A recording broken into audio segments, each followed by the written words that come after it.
তারা বধির, বোবা ও অন্ধ, কাজেই তারা ফিরে আসবে না। সূরা আল বাকরা আয়াত 18।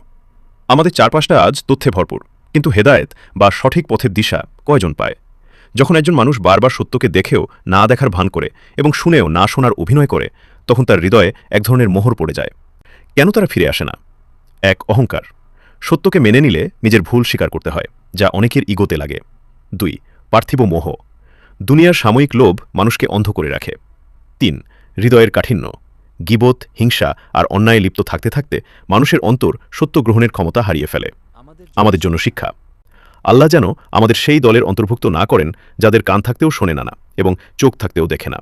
আসুন আমরা নিজেদের প্রশ্ন করি, আমরা কি আসলেও সত্যকে খুঁজছি, নাকি আমরাও নিজেদের তৈরি করা অন্ধত্বের জালে আটকে আছি?